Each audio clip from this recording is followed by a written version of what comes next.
Right now, at this very moment, there is someone in your life who is not being fully honest with you.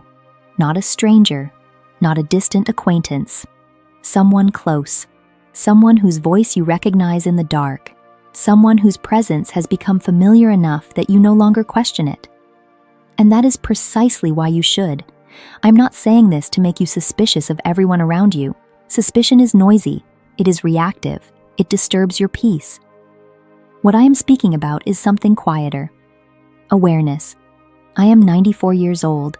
I spent 33 years walking the same neighborhoods, 6 days a week, delivering mail through heat, rain, snow, and silence. I was not important. I was not powerful. I was barely noticed. And because of that, I saw everything. When you walk the same streets for decades, patterns reveal themselves. Not because you are searching for secrets, but because consistency exposes truth. You begin to notice which houses receive letters every Friday, which ones stop receiving holiday cards, which families slowly shift from magazines and birthday envelopes to legal documents and certified mail. You do not need to open a single envelope to understand what is happening inside a home.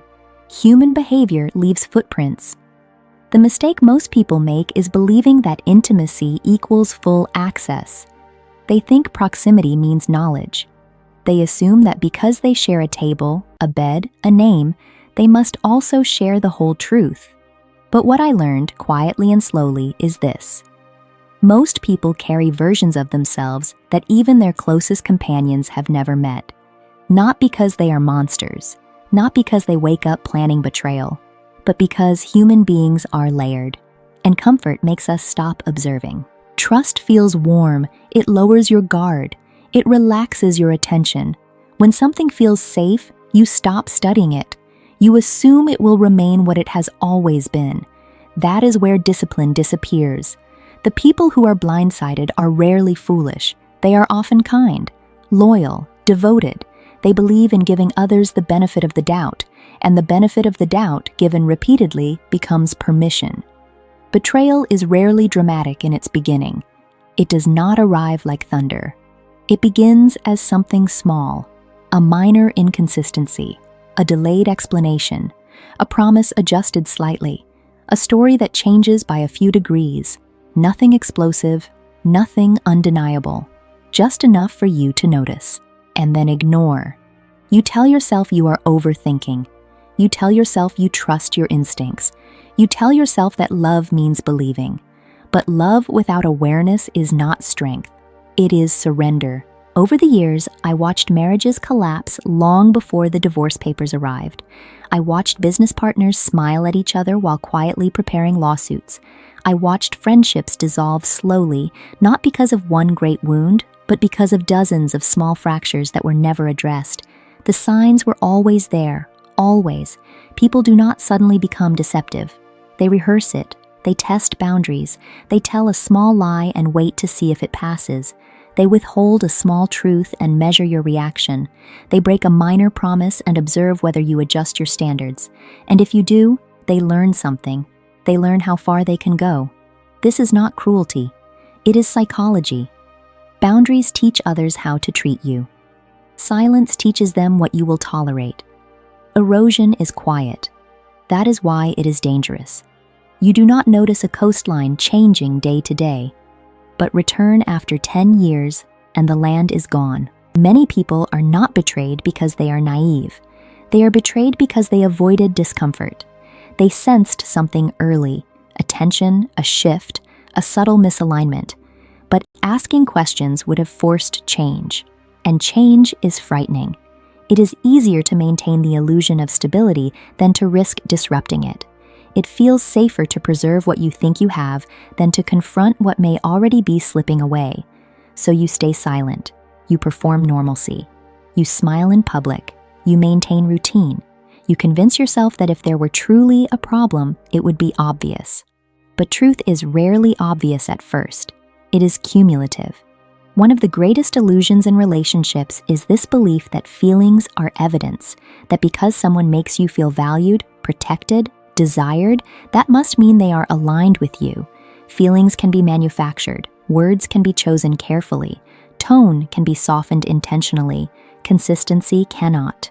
What someone does repeatedly, when there is nothing to gain and nothing to lose, that is character. Character is revealed on ordinary Tuesdays, not during anniversaries, not during crises, not during carefully planned moments. Ordinary days expose truth. Over 3 decades, I learned that patterns rarely lie. If someone is careless with small commitments, they will eventually be careless with large ones. If someone avoids accountability in minor conflicts, they will avoid it in major ones. If someone thrives on secrecy in small areas, they will guard larger secrets more fiercely.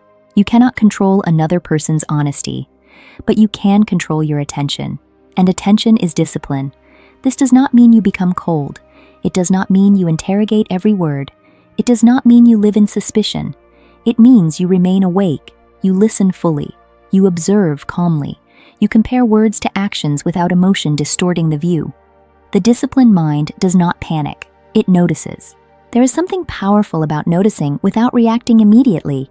When you observe patterns over time, clarity develops naturally. You do not need confrontation at the first inconsistency, you need observation. People reveal themselves through repetition. If you train yourself to see patterns early, you reduce the shock later.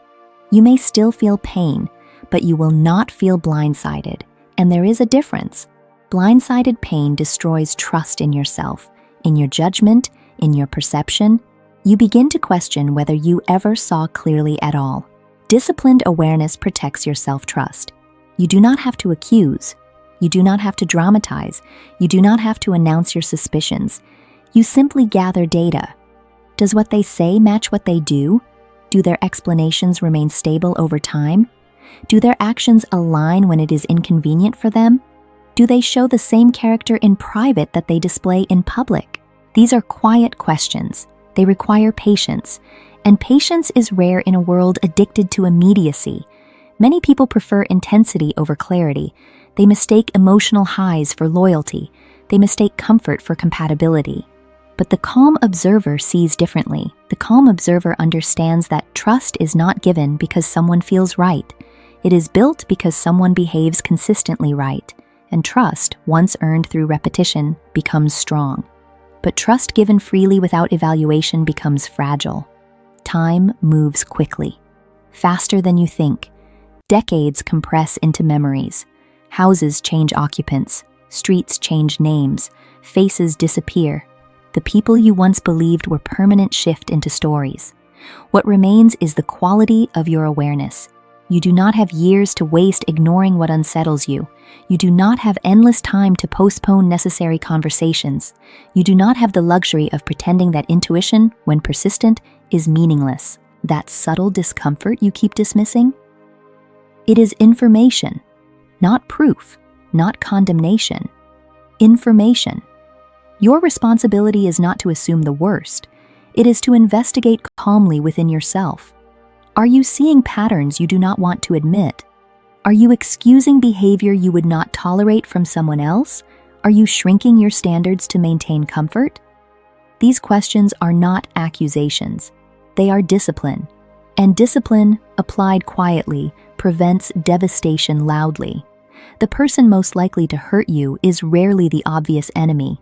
It is often the person whose behavior you stopped evaluating because familiarity made you comfortable. Comfort is beautiful, but it is also blinding. Stay warm, stay kind, stay open, but stay aware. Observe without fear. Trust slowly. Withdraw quickly when patterns confirm misalignment, and never surrender your perception to preserve temporary peace. Awareness is not paranoia. It is strength under control. And strength under control is the foundation of silent discipline.